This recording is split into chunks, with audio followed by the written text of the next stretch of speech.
Nagsisimula pa lang ang seremonya sa sementeryo.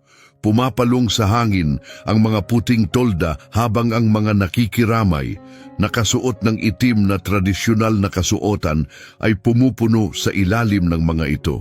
Isang makinang nakabaong na kulay ginto ang nakapatong sa ibabaw ng bagong semento sa bukas na libingan.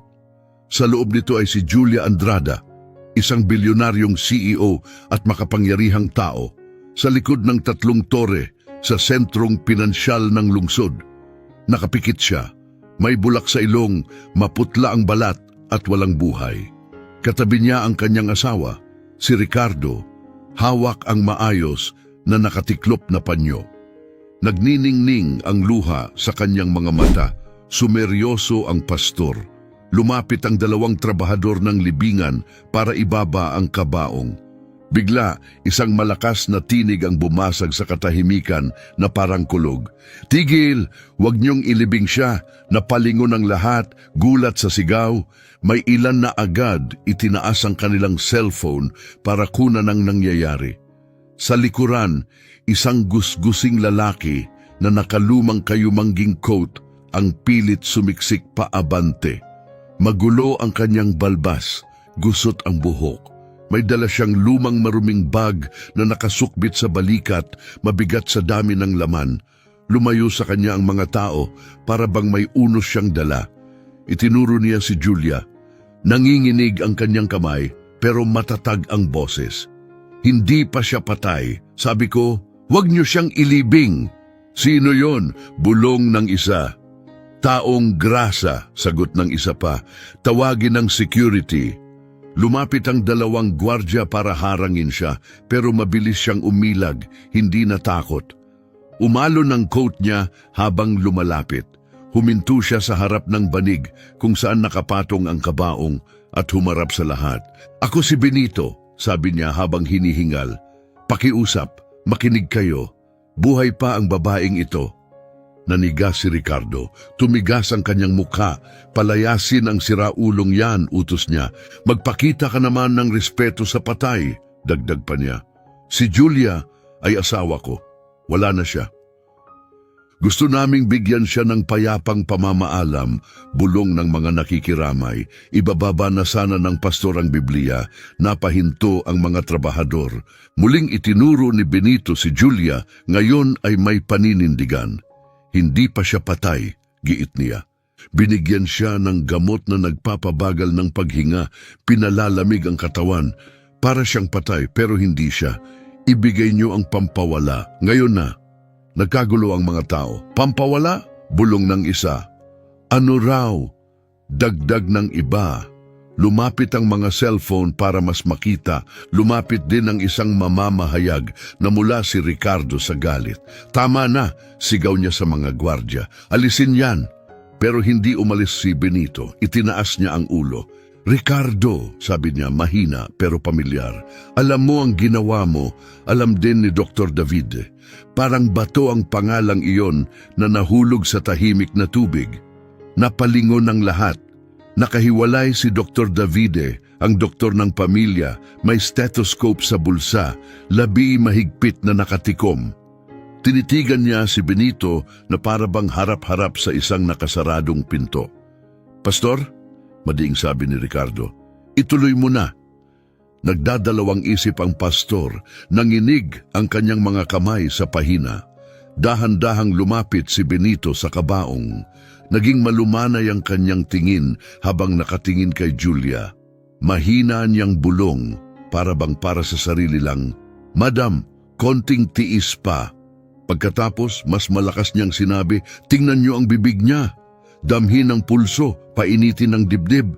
Nandyan pa siya, narinig ko mismo ang plano." Gusto ni Ricardo na agad siyang mailibing.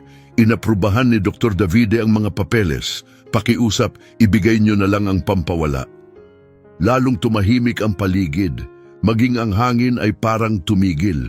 Tumayo ang isang babaeng nakalilang lace sa unahan. Nanginginig ang kanyang mga kamay. "Kung may kahit kaunting pag-asa," sabi niya, "dapat nating tingnan." "Hindi na kailangan," singhal ni Ricardo. Kumakabog ang pawis sa kanyang noo. Sinunod namin ang lahat ng proseso, kumpirmado na ng doktor. Hayaan niyong tingnan, sigaw ng isa mula sa likod.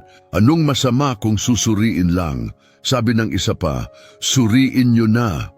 Dumarami ang bulungan, tumango ang mga tao, may pagdududa na sa kanilang mga mata, napahinto ang mga gwardya, sumeryoso si Dr. Davide. Kalokohan ito, pilit niyang ngiti. Ang dalamhati ay nakakabago ng isip. Ako mismo ang sumuri sa kanya. Humarap si Benito sa kanya, malumanay pero matatag. Doktor, binigyan kanya ng ospital. Binigyan kanya ng kotse, pinagkatiwalaan kanya. Matulis ang bawat salita ni Benito na bumasag sa tensyon. Kumislap ang mga mata ni Dr. Davide na may hindi maipaliwanag. Tumingin siya kay Ricardo na bahagyang umiling, halos hindi halata. Ibinaba ni Benito ang kanyang bag sa damuhan at lumuhod sa tabi ng kabaong. Hinubad niya ang kanyang luma at gastadong coat, maingat na tiniklop at inilapag. Pakiusap, sabi niya sa pastor, sa sinumang may tapang. Tulungan niyo akong itaas siya ng kaunti. Kailangan niya ng espasyo para huminga. Bahagyang buksan ang kanyang bibig. Mabigat ang katahimikan, parang bigat na nakapatong sa dibdib ng lahat. May isang matandang babae ang lumapit. Ayos ang kanyang buhok, nangingilid ang luha sa kanyang mga mata. Ako ang tiyahin niya, mahina niyang bulong. Kung may kahit malit na pag-asa, kailangan natin itong subukan. Nag-iba ang hangin sa paligid, lumapit ang dalawang babae. Isang binatang nakaitim na Amerikana ang ipinasok ang mga kamay sa ilalim ng balikat ni Julia. Umatras ang mga trabahador ng libingan para magbigay daan. Sama-sama nilang itinaas si Julia ng sapat para mailagay ni Benito ang nakatiklop na coat sa ilalim ng kanyang leeg. Malapitan, mistulang natutulog lang si Julia, mahahaba ang pilik mata niyang nagbubuo ng anino sa kanyang pisngi. Kitang-kita ang bulak sa kanyang mga butas ng ilong laban sa maputlan niyang balat. Alisin niyo ang bulak, pakiusap, mahinang sabi ni Benito. Tumango ang tiyahin at nanginginig na inalis yon. Pakiramdam ng lahat ay parang gumalaw ang hangin. Inabot ni Benito ang isang maliit, luma at kayumangging bote mula sa kanyang bag. Gasgas na ang salamin nito sa dami ng biyahe. Itinaas niya ito. Pampawala, sabi niya. May mapait na bagay na nagpabagal sa kanyang katawan. Ito ang magbabalik sa kanya. Sumugod si Ricardo palapit, pero dalawang nakikiramay ang humarang. Hayaan niyo siyang subukan, matatag na sabi ng isa. Kung walang mangyari, ililibing natin siya. Kung may mangyari, singhal ni Ricardo. Ano ngayon? Magpapasalamat tayo. Mabilis na tugon ng tiyahin, matalim ang tinig. Kumuyom ang panga ni Dr. Davide. Kung sigurado kang patay na siya, sabi ng tiyahin sa doktor, wala itong mababago. Hayaan mo siyang subukan. Nakatingin ang lahat sa bote. Lumabas ang araw mula sa ulap at nagbigay ng maliwanag na liwanag sa kabaong, sa bukas na libingan at sa lalaking nakagastadong coat na ngayoy tila anyo ng pag-asa. Lumuhod si Benito, matatag ang kanyang mga kamay sa determinasyon. Binuksan niya ang takip, isinawsaw ang dropper at tumingin sa tiyahin. Pakiusap, tulungan mo akong buksan ang kanyang bibig. Maingat hinawakan ng tiyahin ang gilid ng labi ni Julia. Sinuportahan siya ng kaunti pa ng binatang nakaitim. Lumapit si Benito, lalo pang lumapit ang mga tao, nanginginig si Ricardo. Kapag itinuloy mo ito, simula ni Ricardo, pero nabasag ang kanyang boses. Itinaas ni Benito ang dropper sa bibig ni Julia. Isang patak, mahinang bulong niya, bumalik ka sa amin. Pinisil niya, isang malinaw na patak ang nahulog, dumapo sa dila ni Julia. Tumigil ang lahat, mahinang nagbilang si Benito. 1, 2, 3, wala. 4, 5, humihip ang hangin sa mga tolda. 6, nanginginig ang kanyang kamay habang iniaangat muli ang dropper para sa ikalawang patak. Huwag mong subukan, sigaw ni Ricardo hakbang palapit. Itinaas ng tiyahin ang kamay para pigilan siya. Lumayo ka! Pinisil muli ni Benito. Bumagsak ang pangalawang patak. Sa iglap bago ito dumapo sa dila niya, isang mahinang tunog ang sumiko mula sa dibdib ni Julia, napakahina na parang hangin o alaala. "Ubo ba yon?" Bulong ng isang tao. Dumapo ang patak sa kanyang dila. Gumalaw ang lalamunan ni Julia, bahagyang bumuka ang kanyang labi. At sumabog ang kaguluhan sa sementeryo, sigawan, dasal at mga hinga ang nagsalubong. Tumataas ang mga cellphone, kinukunan ng di nila akalaing posible. Kumilos ang kamay ni Julia at isang mahina ngunit malinaw na ubo ang lumabas sa kanyang labi. Maliit ang tunog pero tumagos sa lahat. Nagningning ang mga mata ni Benito ng matinding pag-asa. Lumapit pa siya. "Bumabalik siya," sabi niya, nanginginig pero matatag. "Sabi ko sa inyo, buhay siya." Hinawakan ng tiyahin ang pulsuhan ni Julia, nagbago ang kanyang mukha sa pag-aliw. "Mainit siya! Diyos ko, mainit siya!" Sigaw niya. Isa pang babae ang lumuhod, nagdasal ng malakas, "Dakila ang Diyos! Dakila ang Diyos!" Pero hindi gumalaw si Ricardo. Nagbaluktot ang kanyang mukha sa galit. Habang gumagalaw ang katawan ni Julia, mabilis siyang bumunot sa loob ng kanyang jacket. May hawak siyang maliit na bagay, kumikislap ang bakal sa ilalim ng araw. Napatigil si Benito. "Kutsilyo ba iyon, hiringgilya o mas masama pa?" "Lumayo kayo!" Sigaw ni Ricardo, mabangis ang anyo, may laway sa kanyang labi. Dapat nasa libingan siya, doon siya nababagay. Sinubukan siyang pigilan ng dalawang lalaking naka-Amerikana, pero itinulak niya sila na may di inaasahang lakas. Nagpanik ang mga tao at nagsialisan. Mahigpit na niyakap ng mga magulang ang kanilang mga anak. Nabitiwan ng pastor ang kanyang Biblia, nabasag ang boses niya habang nilulukuban ng takot. Pero hindi kumurap si Benito. Matatag siyang tumayo, humahaplos sa damuhan ng kanyang coat, gumagalaw ang kanyang balbas sa hangin, tumindi ang kanyang tinig. "Tingnan mo siya, Ricardo," sabi niya. "Tingnan mo ang asawa mo." Humihinga siya, napatingin ang lahat at nakita nila dahan-dahang umaangat at bumababa ang dibdib ni Julia. Isa pang ubo ang lumabas sa kanyang labi, mas malakas kaysa una. Kumislot ang kanyang mga talukap, pilit bumubukas na parang mabibigat na kurtina. Sabay-sabay na napasinghap ang karamihan. Sumigaw ang tiyahin, "Buhay siya!" Humihinga siya. Bahagyang bumuka ang bibig ni Julia. Ang kanyang tinig, paos at mahina ay bumasag sa hangin. "Bakit?" mahina niyang tanong. Nagliliwanag ang kanyang mga mata sa pagkalito habang nakatingin sa lalaking nakatayo sa ibabaw niya. Lumakas ang kanyang boses, puno ng sakit. "Ricardo, bakit?" Nagbago ang lahat. Nawala ang kapangyarihan kay Ricardo sa isang tibok ng puso. Bumagsak ang kanyang braso sa gilid at nalaglag mula sa kanyang kamay ang bagay na metal.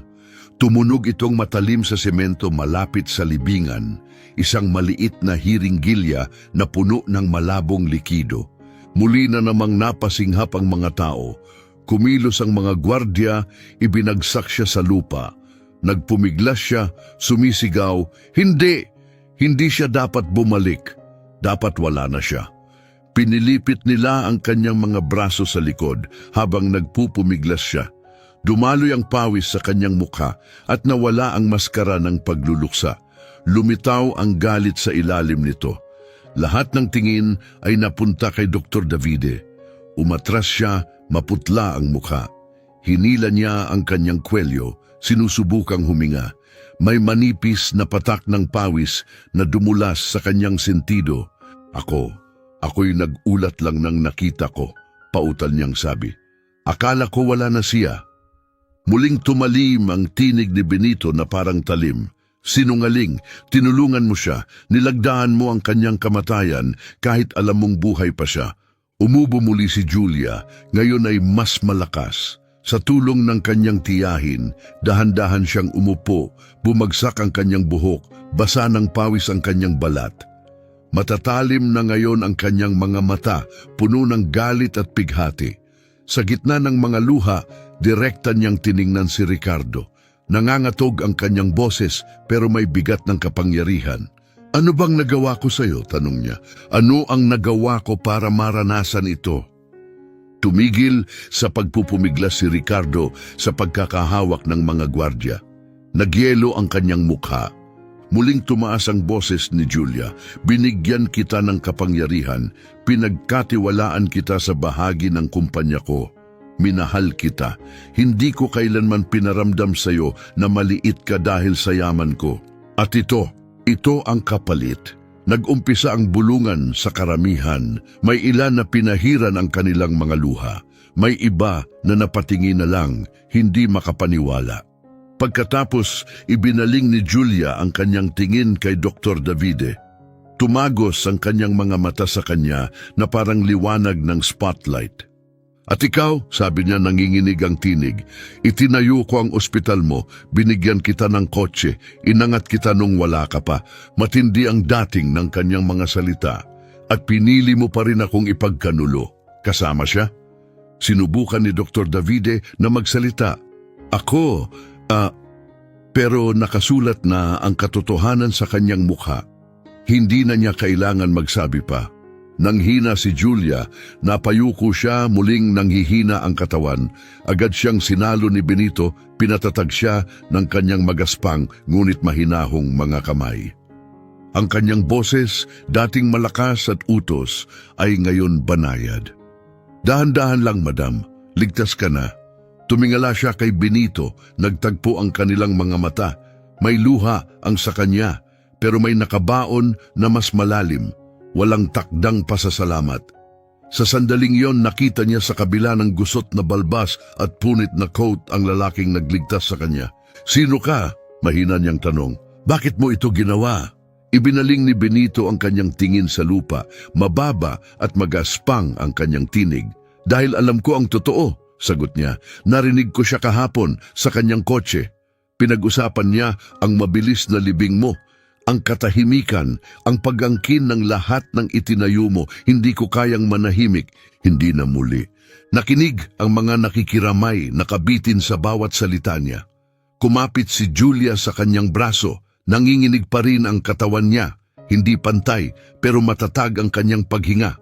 May luha sa kanyang tinig nang siya'y bumulong, iniligtas mo ako, ibinigay mo ulit ang buhay ko. Muling sumigaw si Ricardo, nagpupumiglas laban sa mga lalaking humahawak sa kanya. Dapat akin siya, lahat akin, sigaw niya. Nababasag ang kanyang boses, pero wala nang nakinig. Nilamon ng mga dasal, ng mga luha, ng mga totoong nagmahal kay Julia, at ng mga matitinding tingin na nakatutok ngayon sa kanya ang kanyang galit. Sa malayo, narinig ang mga sirena na bumibiyak sa hangin. Paparating na ang pulisya. Si Benito, nakaluhod pa rin sa tabi ni Julia, ay tumingala sa papalakas na tunog. Ang kanyang mga matay walang pagyayabang. Sa halip, may mas mabigat, lungkot, bigat ng isang masakit na nakaraan na hindi pa naiiwan. Nakita iyon ni Julia sa kanyang mukha. Inabot ni Julia ang kanyang nanginginig na mga daliri at hinawakan ang kanyang kamay. Pakiusap, manatili ka, mahina niyang bulong. Huwag mo akong iiwan. Habang pumapasok ang mga sasakyang pulis sa tarangkahan ng sementeryo, kumikislap ang pula at asul na ilaw sa makikinis na lapida. Napatingin ang lahat, saksi sila sa pagtatapos ng isang kwento at sa hindi tiyak na simula ng isa pa. Si Julia Andrada na inakalang wala na magpakailanman ay humihinga at buhay sa harap nila. At ang lalaking nagbalik sa kanya mula sa bingit ng kamatayan, isang lalaking minsan nang hindi pinansin at itinaboy ng mundo, ay nakatayo sa gitna ng lahat. Lumapit ang mga pulis na may layunin. Isinuko ng mga gwardya si Ricardo, baluktot ang mukha sa galit at takot. Samantala, bumagsak si Dr. Davide sa lupa, bumigay ang kanyang mga tuhod at umiyak ng buong pagluha. Isa-isang binasa ang mga kaso, pagtangkang pagpatay sa buwatan, pagkakanulo ng tiwala, Tahimik lang si Benito, hindi siya naghanap ng atensyon o pasasalamat. Maingat niyang inalalayan si Julia, tinulungan siyang umupo sa mismong kabaong na nakalaan para sa kanya. Ang babaeng tumangging mamatay at sa sandaling iyon habang sinisinagan ng kumikislap na ilaw ang kanyang gastadong anyo, hindi na nila nakita ang isang pulubi o estranghero. Nakita nila ang lalaking humamon sa kamatayan gamit lamang ang tapang at katotohanan. Ibinaling ni Julia ang ulo niya sa kanya. Nangangatog ang boses niya pero mas matatag na ngayon. Dumadaloy ang mga luha sa kanyang mukha. "Salamat," sabi niya, "iniligtas mo ang buhay ko." Nanatiling nakatulala ang karamihan, nakabitin sa kanilang nakita, naghihintay, alam na may mas malaki pang magsisimula. Puno ang korte, bawat upuan ay okupado, nakatayo ang mga tao, dikit-dikit, sabik masaksihan ang paglilitis na umagaw ng atensyon ng buong bansa. Sa labas, nagtipon ang mga mamamahayag sa kalsada, nakapila ang mga van ng balita sa bangketa. Tuloy-tuloy ang pagklik ng mga kamera, habang pabulong nagsasalita ang mga reporter sa kanilang mikropono. Kumalat ang mga balita na parang apoy. Bilyonaryang si Julia Andrada nabuhay matapos halos mailibing ng buhay. Asawa at doktor kinasuhan sa nakakagulat na pagtataksil. Pagkatapos, bumukas ang pinto ng korte. Lumitaw si Julia, mabagal pero may layunin. Inalalayan siya ni Benito sa isang gilid at nang kanyang tiyahin sa kabila. At nanood ang buong mundo, nanginginig pa rin ang kanyang mga hakbang pero tuwid ang kanyang likod at mataas ang kanyang ulo. Nakaitim lang siyang damit, walang alahas, walang kislap, pero hindi maikakaila ang kanyang presensya. Habang pumapasok siya at umuupo sa unahan, kumalat ang mga hikbi at hinga sa buong silid. Tumama ang kanyang mga mata sa mga nasasakdal. Nasa loob ng salaming kulungan si Ricardo, maputla at walang emosyon. Wala na ang peking dalamhati na ipinakita niya sa libing. Pinalitan ito ng matigas na ngisi habang tinitingnan si Julia. Katabi niya si Dr. Davide, nakayuko ang ulo, nanginginig ang mga kamay. Basang-basa ng pawis ang kanyang damit, kumikislap sa ilaw ng korte.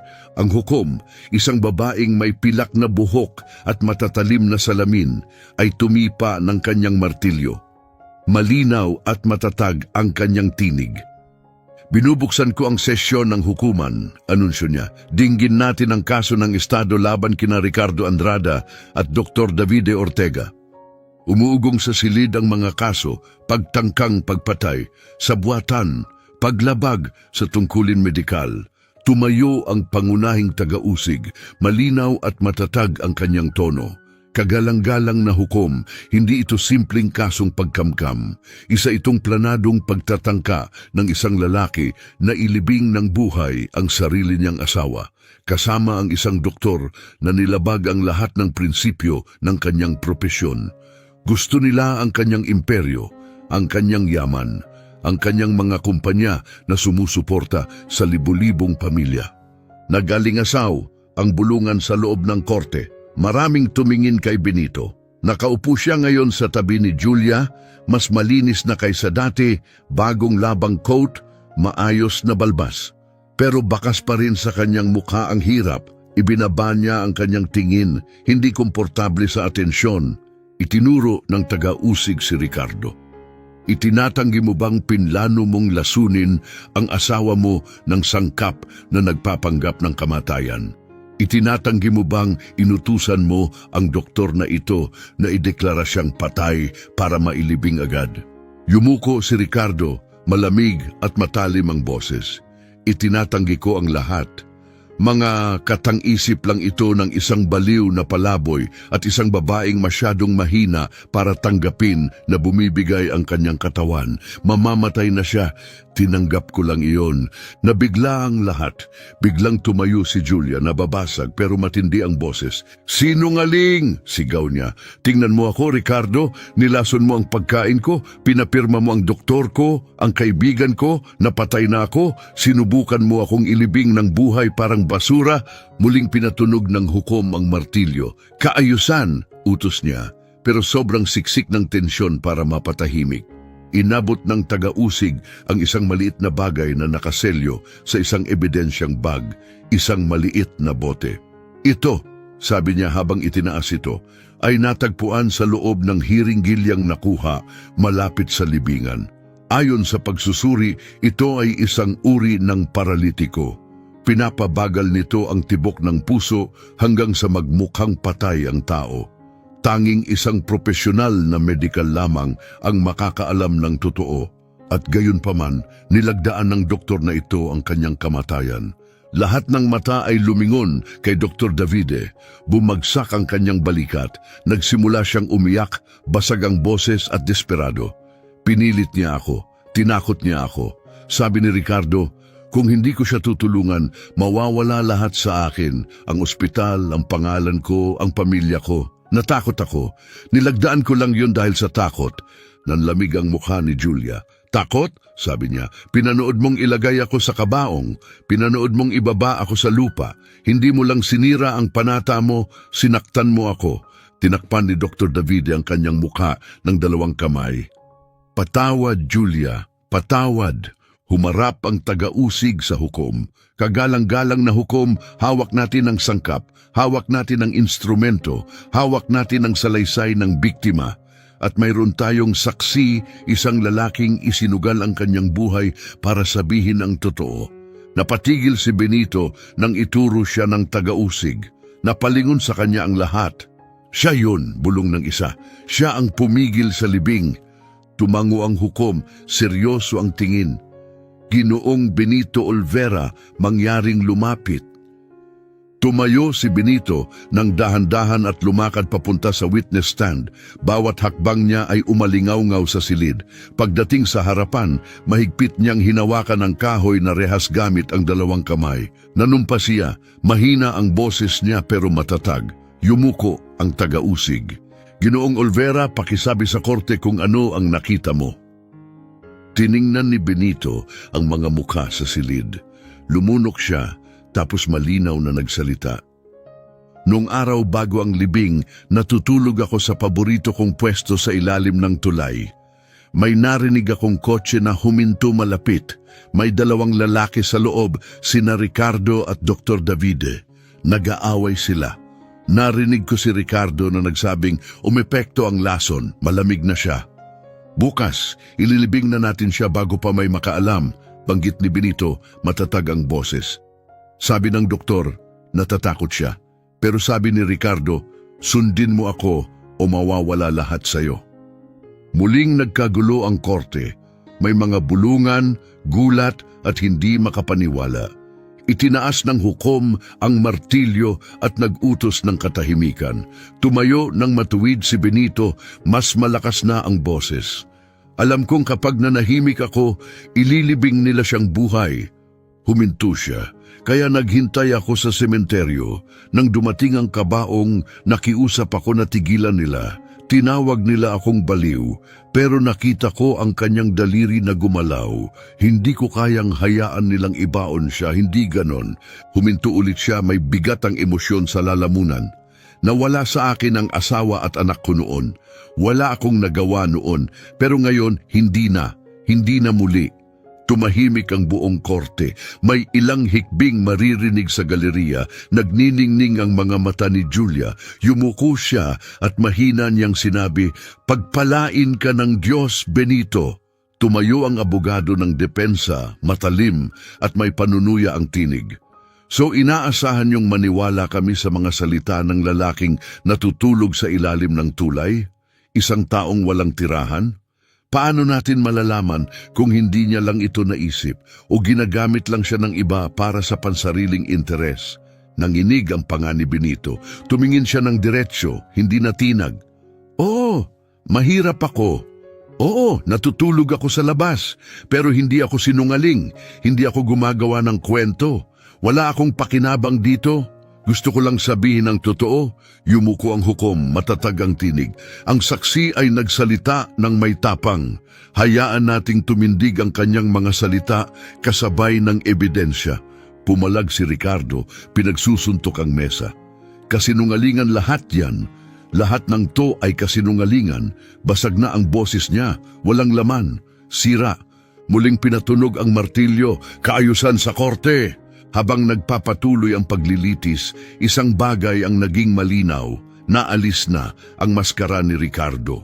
Unti-unting gumuho ang larawan ng perpektong lalaking ilang taon niyang itinayo. At si Benito, ang lalaking hindi man lang niya tiningnan noon, ang naging simbolo ng pagbagsak niya. Nakaupo si Julia sa tabi ni Benito, mahigpit na nakahawak sa kanyang kamay. At sa sandaling iyon, napagtanto ng lahat, hindi lang pagbabalik ng buhay ni Julia ito. Isa rin itong pagbabalik sa buhay ni Benito. 2 taong halos nawala, ngayon ay sabay na bumangon. Hindi agad natapos ang paglilitis. Nagtagal ito ng ilang araw. Tuwing umaga, puno ang korte. Mga mamamahayag, mga pinuno ng negosyo at karaniwang mamamayan ay dumalo, inaabangan ang kwento ni Julia Andrada, buhay, humihinga at lumalaban. Tuwing gabi nangingibabaw sa balita ang mga headline, Julia Andrada bumangon mula sa kamatayan, asawa at doktor kinasuhan sa malagim na sabwatan. Sa loob ng korte, hindi nawala ang tensyon. Matigas at balisa si Ricardo. Gusot na ang kanyang mamahaling mga damit, namumula ang mga mata sa walang tulog na gabi. Ang lalaking minsang kahanga-hanga sa mga board meeting ay ngayon ay tila isang hayop sa bitag, galit, desperado, unti-unting nasisira sa bawat bagong patotoo. Si Dr. Davide naman lalo pang lumiit habang lumilipas ang oras. Hindi makatingin si Dr. Davide kay Julia. Nakayuko siya, halos hindi marinig ang kanyang boses. Paminsan-minsan ay pabulong siyang nagdarasal habang ipinapakita ang mga ebidensya. Nanginginig ang kanyang mga kamay. Sa ika-4 na araw, tinawag ng taga-usig ang bagong saksi, ang personal na driver ni Julia, si Carlos. Isang malaking lalaki, matatag at may tapat na mga mata. Lumapit siya at umakyat sa witness stand. Kagalang-galang na hukom, panimula niya, matatag ang boses. Noong gabing nawalan ng malay si Madam, ako ang nagdala sa kanya sa ospital. Hirap na hirap siyang huminga. Natakot ako. Pagdating namin, sinabi ni Dr. Davide na umalis na ako. Siya na raw ang bahala. Nakiusap akong manatili. Tumanggi siya. Tumigil siya, lumunok. Pagkalipas ng 2 oras, sinabi niya sa amin na wala na siya. Nag-react agad ang buong korte. Umalingaw-ngaw ang mga hinga ng pagkabigla. Tinakpan ni Julia ang kanyang bibig. Muling umagos ang kanyang mga luha. Yumuko si Carlos. Alam kong may mali. Mahina siya, pero hindi wala. Dapat mas pinilit ko. Dapat lumaban ako. Tumango ang taga-usig. Para malinaw, Ginoong Carlos, tinanggihan ka ni Dr. Davide at siya ang humawak sa buong sitwasyon? Opo, Ginoo. Tama po iyon. Nagpakita ng tensyon ang kampo ng depensa. Parang buhangin na unti-unting guguho ang kanilang argumento. Pagkatapos ay tinawag ang dalubhasa, ang toxicologist. May dala siyang mga chart at digital na slide. Ang sangkap na natagpuan sa hiringgilya ay tetrodotoxin, paliwanag niya. Sa maliliit na dosis, pinapabagal nito ang tibok ng puso, pinatitigas ang mga kalamnan, pinatitigil ang paggalaw ng paghinga. Kung walang sapat na kagamitan, kahit bihasang doktor ay maaaring mapagkamalang patay ang pasyente. Tumingin siya mula sa kanyang tala. Hindi ito aksidente, sinasadya ito. Bumagsak ang katahimikan sa loob ng korte, parang naging mabigat ang hangin sa katotohanan. Pagkatapos ay tumingin ang hukom kay Ricardo. Ginoong Andrada, sabi niya, narinig mo na ang mga paratang, narinig mo na ang mga salaysay, nakita mo ang mga ebidensya. Bago ako magpataw ng hatol, may nais ka bang sabihin? Dahan-dahang tumayo si Ricardo, baluktot ang kanyang mukha sa galit at sakit. Basag ang kanyang boses habang nagsisimula. Meron, sabi niya, madilim ang mga mata. May sasabihin ako. Minahal ko si Julia noon, panimula ni Ricardo. Mapait ang tinig. Pero mas mahalaga sa kanya ang imperyo niya kaysa sa akin. Lahat ay tungkol sa pera, sa kumpanya, sa tagumpay. At ako? Anino lang ako sa bahay niya. Asawa sa papel pero hindi sa totoo. Dapat ay kabahagi ako ng mundo niya pero itinuring niya akong utusan. Nanigas ang mukha ni Julia, tila literal siyang sinaktan ng mga salita. Nag-ugong ang karamihan. Nagpatuloy si Ricardo, mas malakas na, nanginginig ang mga kamay. "Oh," sigaw niya, "gusto ko ang lahat. Karapat dapat ako roon. Kung kailangang mamatay siya para mabuhay ako ng may dangal, ayos lang." Sumabog ang korte. Sigawan, hikbi at hiyawan ng pagkabigla ang nag-etyo sa silid. Paulit-ulit na pinalo ng hukom ang martilyo. "Kaayusan! Umupo ka!" Tumayo si Julia. Malaya na ang mga luha pero malinaw at matatag ang boses niya. "Gago ka," sabi niya. "Hindi mo mapipilit ang pagmamahal. Hindi mo maaring hingiin ang respeto. Ibinigay ko sa iyo ang lahat, ang tiwala ko, ang tahanan ko, ang buhay ko, pero ang kasakiman mo ang sumira sa lahat. Sinubukan mong tapusin ako at ngayon sinira mo ang sarili mo." Lumutang ang mga mata ni Ricardo sa galit. "Wala akong pinagsisisihan," sigaw niya. Tumalon siya mula sa kinauupuan, sinubukang kumawala. Agad siyang hinablot ng mga gwardya, pinigil habang nagsisigaw at nagpapalag, kumakalansing ang kadena sa bawat galaw. Lumuhod si Dr. Davide, humahagulgol ng hindi mapigilan. "Pakiusap, kagalang-galang na hukom," iyak niya. "Julia, patawarin mo ako. Sinira ko ang bawat pangakong binitiwan ko, nilabag ko ang lahat ng pinaniniwalaan ko. Karapat dapat akong parusahan." Muling pinatunog ng hukom ang martilyo. Tumahimik ang buong korte. Kalma ngunit matatag ang kanyang tinig. Sapat na ang narinig ng korte. Tumingin siya kay Ricardo. "Ricardo Andrada, napatunayang kang nagkasala sa tangkang pagpatay, sa buwatan upang pumatay, at walang awang kasakiman. Ikaw ay hinatulan ng habang buhay na pagkakakulong na may mabigat na paggawa. Naway sa bawat araw ng sentensya mo, maalala mo ang halos nawala mong buhay." Sumigaw si Ricardo habang inilalabas ng mga gwardya. "Dapat sa akin lahat yon, sa akin." Pagkatapos ay hinarap ng hukom si Dr. Davide. "At ikaw, Dr. Davide Ortega, na minsang nangakong magprotekta ng buhay, ngunit pinili ang pagtataksil, ang iyong mga kilos ay lampas sa kapatawaran. Hinahatulan ka rin ng habang buhay na pagkakakulong. Hindi ka na muling magkakaroon ng kapangyarihan sa buhay ng iba." Bagsak sa upuan si Dr. Davide. Hindi siya lumaban habang binubuhat ng mga pulis at inilalabas. Ang huling hampas ng martilyo ay umalingaw-ngaw sa buong silid. Dismissed ang korte. Sumabog sa emosyon ang loob ng korte. May mga pumalakpak, may mga napaluha. Nag-uunahan ang mga reporter palabas upang ipalabas ang balita. Si Julia, pagod at nanginginig, ay napaupo sa kanyang upuan. Mahina niyang sinabi, "Tapos na." Ngunit umiling si Benito na nakaupo sa tabi niya. "Hindi pa, madam," mahinang tugon niya. "Ngayon pa lang nagsisimula. Binigyan ka ng pangalawang pagkakataon. Ang tanong ngayon, ano ang gagawin mo rito?" Tumalikod si Julia at tiningnan siya. Puno ng emosyon ang kanyang mga mata. Basag ang kanyang tinig habang nagsalita. "Hindi ako mabubuhay kung hindi dahil sa'yo. Wala kang bubong, wala kang kama. Pero binigyan mo ako ng kaligtasan at pag-asa. Iniligtas mo ako, Benito." Ibinaba ni Benito ang tingin. Mahina ang kanyang tinig. "Ginawa ko lang ang hindi ko nagawa noon. Nawalan ako ng asawa at anak. Hindi ko sila nailigtas, pero ngayon kinailangan kong kumilos. Hindi ko kayang hayaan na mangyari ulit." Inabot ni Julia ang kanyang kamay, matatag at banayad. "Hindi ka nabigo," sabi niya.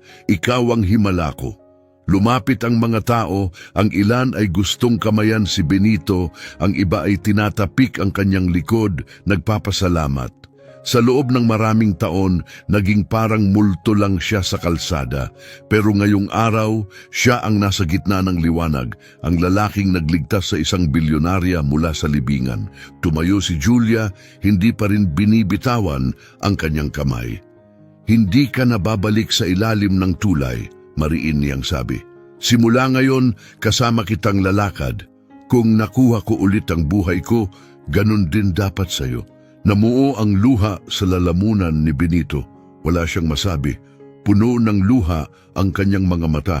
Ngunit tahimik siyang tumango at hinigpitan ang hawak sa kamay niya. Sa unang pagkakataon matapos ang napakahabang panahon, naramdaman niyang may nakakakita sa kanya. At habang silang tatlo, si Julia, ang kanyang tiyahin, at si Benito, ay sabay-sabay na lumabas ng korte, umalingaw-ngaw ang sigawan ng mga tao. Kumislap ang mga kamera. Isinisigaw ng masa ang kanyang pangalan. Benito! Benito! Ang lalaking huminto sa kamatayan. At habang ginagapos ng tanikala sina Ricardo at Dr. Davide, may mga bagong pintuang bumubukas. Mga landas na dati hindi umiiral. Tapos na ang laban para sa hustisya. Pero ang paglalakbay tungo sa paghilom at sa pagtubos ay saka palang nagsisimula. Sa malapalasyong tahanan ni Julia Andrada, ang dating madilim na mga pasilyo ay napuno ng bagong buhay. Ang mansyon na dati lunod sa lungkot ay muli ngayong maliwanag. Sumisilay ang araw sa mga bintana. Mahinang umaalingaw-ngaw ang halakhakan, ngunit kahit sa liwanag, nananatili pa rin ang sugat ng pagtataksil. Hindi nagtagal matapos ang hatol, kinausap ni Julia si Benito. Inalok niya ito ng sariling silid, isang lugar kung saan sa wakas ay makakapahinga. Isang tahimik na gabi matapos ang hapunan, dinala siya ni Julia sa kanyang pribadong silid-aklatan. Napaliligiran ito ng madidilim na kahoy na estante, puno ng mga libro. Isang lampara lang ang bukas sa sulok, nagbibigay ng malambot na liwanag sa paligid. Nagsalin si Julia ng 2 baso ng tubig at inanyayahan siyang umupo. Bahagyang nanginginig ang kanyang mga kamay habang hawak ang baso. Matagal siyang nakatitig dito, tila naghahanap ng lakas. Pagkatapos, sa wakas, mababa at paos ang kanyang tinig ng magsalita. Madam Julia, may isang bagay akong matagal nang kinikimkim. Pero ngayong gabi, kailangan ko na itong ilabas. Lumapit si Julia, ang mga matay puno ng malasakit at tahimik na pag-unawa. Huminga ng malalim si Benito. Hindi ako ganito noon, anya. May pangalan ako, may respeto, isa akong software engineer, asawa, ama. Tumigil siya sandali. Pero nagdilim ang lahat, nawalan ako ng trabaho, at sa isang iglap, nawala rin ang lahat. Umalis ang asawa ko, dala ang anak namin. Basag ang kanyang boses, isang sulat lang ang iniwan niya. Doon niya sinabi na ang batang pinalaki ko, ang inakala kong anak ko, hindi pala sa akin. Agad nangilid ang luha sa mga mata ni Julia. Napakabigat ng naramdaman niya para sa kanya. Pinagdikit ni Benito ang kanyang mga palad. Dinurog ako ng pagtataksil na yon. Lumakad ako sa lansangan na parang wala ng hangin, wala ng pakiramdam kundi sakit. Natulog ako sa ilalim ng tulay, hindi dahil wala akong mapuntahan, kundi dahil pakiramdam ko wala na akong dahilan para mabuhay. Nanginig ang kanyang mga balikat. Pero kahapon, sa ilalim ng tulay na yon, may narinig akong usapan. Si Ricardo ay nasa loob ng kanyang kotse. Pinag-uusapan niya ang gagawin niya pag nawala ka na. Plano na niya ang lahat, ang libing mo, ang mga kumpanya mo, ang imperyo mo. Nanlamig ako, unti-unti siyang tumingala. Kaya ako nagpunta sa sementeryo. Kaya ko sila pinigilan. Naging tahimik ang silid, tanging ang tiktak ng relo sa tabi ang naririnig. Inabot ni Julia ang kanyang kamay, nanginginig habang hinahawakan ito. Mahina ang kanyang tinig. Dala-dala mo ang napakaraming sakit, pero isinugal mo pa rin ang buhay mo para sa akin. Naiintindihan mo ba kung gaano kahalaga yon? Namuo ang luha sa lalamunan ni Benito. Siguro ang ibig sabihin nito, mahinang sagot niya, ay may layunin pa ako. Sa mga araw matapos ang kanyang pag-amin, sinigurado ni Julia na hindi na muling magiging anino si Benito. Hindi lang niya nakita ang lalaking nagligtas sa kanya, nakita niya ang talino na hinubog ng paghihirap, isang kaluluwang pinanday ng sakit. Sa simula, tumanggi si Benito. "Pakiusap, madam," sabi niya isang umaga habang dala ang mga dokumento mula sa silid-aklatan. "Hindi na ako yung dati. Gusto ko lang manatiling tahimik, sa likuran lang." Ngunit umiling si Julia, matatag. "Hindi, Anya. Binigyan mo ako ng pangalawang pagkakataon. Hayaan mong bigyan din kita." Nagsimula si Benito sa maliliit na gawain sa Andrada Holdings, pag-aayos ng mga file, pagsusuri ng schedule, pag-oorganisa ng mga simpleng ulat. Tahimik siyang nagtrabaho, iniiwasan ng atensyon, ngunit unti-unti namukadkad ang kanyang likas na kakayahan. Isang tensyonadong hapon, sa gitna ng isang kritikal na pulong ng lupon, biglang nasira ang presentasyon sa projector. Nagkagulo, naiinis ang mga mamumuhunan, nagkukumahog ang mga empleyado. Habang lahat ay nababalisa, lumapit si Benito ng kalmado. Sa loob lamang ng ilang minuto, inayos niya ang error at naibalik ang buong presentasyon. Napasinghap ang buong silid. "Saan mo natutunan yan?" tanong ng isang direktor, hindi makapaniwala. Tumigil si Benito. "Isa akong software engineer noon," mahina niyang sagot, "bago magbago ang buhay." Tumayo si Julia, may halong pagmamataas ang kanyang mga mata. "Simula ngayong araw," aniya sa lahat, "si Benito ay hindi na basta tauhan. Siya ang personal kong tagapayo. Katuwang ko siya sa pamumuno sa kumpanyang ito." Namangha ang ilan sa mga board member. Ang iba'y tahimik na tumango sa respeto. Wala ni isa ang tumutol. Malinaw at matatag ang tinig ni Julia. At sa unang pagkakataon matapos ang mahabang taon, tumindig si Benito ng buong dangal, hindi bilang taong kinalimutan, kundi bilang taong may layunin muli. Sa ilalim ng tahimik niyang impluensya, nagbago ang Andrada Holdings, naging mas matalino, mas matatag, mas maalam. Sa gabi, madalas silang magkausap ni Julia sa silid-aklatan, tahimik na mga usapan tungkol sa buhay, pananampalataya at pangalawang pagkakataon. Hinangaan siya ni Julia, ang katapatan niya, ang payak niyang karunungan, at ang paraan ng pagtingin niya sa mundo. At unti-unti may nabuhay sa puso ni Julia, isang damdaming matagal nang natutulog. Hindi niya mahal ang tagapayo, mahal niya ang tao. Hindi dahil sa ginawa niya, kundi sa kung sino siya. Ngunit tila hindi iyon napansin ni Benito. Isang hapon, habang naglalakad sila sa hardin, biglang nagsalita si Benito, may kakaibang ningning sa kanyang tinig. "Julia, may gusto akong ipakilala sa iyo," aniya. Lucia ang pangalan niya. Mahinhin, mabait, pinapatawan niya akong muli. Napakirot ang puso ni Julia. Ngumiti siya ng magalang, pero sa loob-loob niya parang gumuho ang mundo. Tahimik siyang umasa na balang araw makikita rin siya ni Benito sa ibang paraan. Kinagabihan, mag-isa sa kanyang silid, hayaan niyang bumagsak ang mga luha. Ngunit pagsapit ng umaga, ang lungkot ay naging lakas. "Kung mahal niya ang iba," bulong niya sa sarili, "pagpapalain ko ang pagmamahalang iyon." Ilang buwan matapos ang panliligaw, nang mag-propose si Benito kay Lucia, si Julia mismo ang nag-alok na i-host ang kasal at sagutin ang lahat ng gastos. "Ikinararangal ko ito," aniya, ngumiti sa kabila ng kirot na baon pa rin sa puso. Ang kasal ay naging tila isang panaginip, puting rosas ang palamuti ng hardin. Kumakaway sa hangin ang gintong kurtina. Nakatayo si Benito sa suot niyang navy blue suit, liwanag ang nasa mukha habang papalapit si Lucia sa suot na puting bestida. Mula sa unang hanay, pinanood sila ni Julia, kumikislap ang kanyang mga mata. Bagamat minsan siyang umasa sa higit pa, ngayon ay buo na ang kanyang damdamin. Masaya siyang makita si Benito na ganap na masigla at payapa.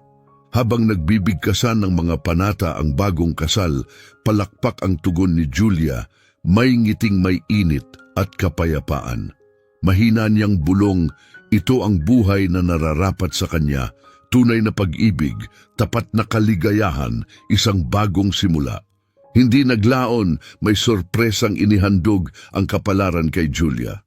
Sa isang charity gala, nakilala niya si Giorgio, isang lalaking iginagalang hindi dahil sa yaman, kundi sa kabutihan at tahimik na lakas. Hindi siya humanga sa kayamanan ni Julia, kundi sa kanyang katatagan. Mula sa pagkakaibigan, unti-unti itong naging pag-ibig. Ibinalik ni Giorgio ang tawa sa kanyang mga araw. At sa unang pagkakataon, mula nang malapit siyang mamatay, muli niyang naramdaman ang kabuuan. Nang mag-propose si Giorgio, agad siyang tumango, walang pag-aalinlangan. Sa araw ng kanilang kasal, nakaupo sa harapan sina Benito at Lucia, may ngiting pagmamalaki habang naglalakad si Julia sa altar. Sa pagkakataong ito, hindi pananabik ang nasa kanyang puso, kundi ganap na kapayapaan. Makalipas ang 1 taon, biniyayaan sila ng bagong buhay. Naging magulang sina Benito at Lucia sa isang batang lalaki, si Juan. Sa halos parehong panahon, ipinagdiwang nina Julia at Giorgio ang pagsilang ng kanilang anak na babae, si Elisa. Isang ginintuang hapon, nagtipon silang lahat sa hardin ng tahanan ni Julia. Chirp ng mga ibon ang musika habang unti-unting lumulubog ang araw. Mahinhing pinapatulog ni Benito si Juan sa kanyang bisig habang hawak ni Julia si Elisa mahigpit sa kanyang dibdib. Nagtagpo ang kanilang mga mata, kumikislap sa damdamin. Naaalala nila kung gaano sila kalapit sa pagkawasak, kung paano halos maagaw sa kanila ng pagtataksil ang lahat. At ngayon, sa gitna ng halakhakan at liwanag, hawak nila sa mga bisig ang kinabukasan. Itinaas ni Benito ang kanyang baso at winika mula sa abo patungo sa bukang liwayway. Ngumiti si Julia at mahina niyang tugon, "Oh," mula sa abo patungo sa bukang liwayway. Ngunit may isang pangalan na hindi tuluyang nawala, Ricardo. Sa bilangguan, naging anino na lamang si Ricardo ng dati niyang sarili. Wala na ang yabang at kayabangan na dati niyang sandata. Gabi-gabi, muling bumabalik sa kanyang alaala ang sandaling bumangon si Julia mula sa kabaong, isang alaala na hindi siya tinantanan kailanman. Nagsimula siyang magsulat ng mga liham mula sa loob ng bilangguan, isa pagkatapos ng isa, humihiling ng kapatawaran. Sa una, hindi tumugon si Julia, ngunit patuloy ang pagdating ng mga liham. At sa paglipas ng panahon, nagbago ang tono ng mga ito. Naging tahimik, mas totoo. "Julia," isinulat niya, "bulag ako. Hinayaan kong lamunin ako ng kasakiman. Kung maaari lang akong bumalik, luluhod ako ng 1,000 beses. Pakiusap, patawarin mo ako. Hayaan mong ang kabiguan ko ay maging babala sa iba."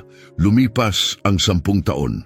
Sa anibersaryo ng araw na halos mawala ang kanyang buhay, tinipon ni Julia ang kanyang pamilya at mga kaibigan, sina Benito, Lucia, ang kanilang mga anak, Giorgio at si Elisa para sa isang pampublikong pagtitipon. Habang umiikot ang mga kamera at naghihintay ang mga tao, humakbang si Julia sa harapan. 10 taon na ang nakalipas, sabi niya. "Nasa bingit ako ng kamatayan dahil sa pagtataksil. Pero ngayon, tumatanggi akong hayaan na ilibing akong muli ng galit." Pinatatawad ko si Ricardo Andrada. Namangha ang mga tao, may pumalakpak, may nagbulungan sa hindi makapaniwala, ngunit nanatiling kalmado si Julia. Ang pagpapatawad ay hindi kahinaan, anya. Ito ay lakas. Dapat may saysay ang pagkakaligtas ko. Kung pipiliin kong maghiganti, pinapapanalo ko ang dilim. Pero kung pipiliin kong magmahal, ako ang magsusulat ng wakas. Ilang linggo pagkatapos, matapos maglingkod ng 10 taon, pinalaya si Ricardo. Lumabas siya ng kulungan bilang isang payat, kupas na lalaki. Wala na ang kapangyarihan niya, wala na ang kayamanan, wala ring naghihintay sa kanya. Tahimik siyang namuhay sa isang maliit na paupahang silid sa gilid ng bayan. Tuwing nakikita niya si Julia sa telebisyon, nakangiti sa tabi ni Giorgio, tumatawa kasama si Elisa, tahimik lang siyang nanonood, tumutulo ang luha sa kanyang mga mata. Mahinang bulong niya sa sarili, "Sinira ako ng kasakiman. Nawa'y matuto ang iba sa kabiguang hindi ko naunawaan." Samantala, Sa mansyon, madalas na magkasamang nakaupo sina Julia at Benito sa hardin, kasama ang kanilang mga pamilya. Hindi na nila pinag-uusapan ang nakaraan. Sa halip, ang pag-asa, ang paghilom, at ang hinaharap. Minsan ngingiti si Julia at sasabihin, naglakad tayo sa landas ng kamatayan, pero ngayon, nabubuhay tayo para sa buhay. At habang pinipintahan ng araw ang langit ng gintong liwanag at pulang apoy, nananatiling buhay ang kanilang kwento, isang makapangyarihang paalala na kahit nagumuho ang lahat, kahit sunugin ng tadhana ang lahat ng mayroon tayo, palaging may pangakong dala ang bagong bukang liwayway. Isang kwento ng pagtubos, isang kwento ng tapang, isang kwento ng pag-ibig na muling nabuhay mula sa libingan. Ikaw naman, kung ikaw ang nasa lugar ni Julia, mapapatawad mo ba si Ricardo? Saan mo ito pinapanood ngayon? Kung hinipo ng kwentong ito ang puso mo, i-comment mo sa ibaba, i-share mo ito sa isang taong mahalaga sa iyo, at mag-subscribe sa aming channel para sa mas marami pang mga kwentong nagbibigay inspirasyon tulad nito. Nagsisimula pa lang ang seremonya sa sementeryo, pumapalong sa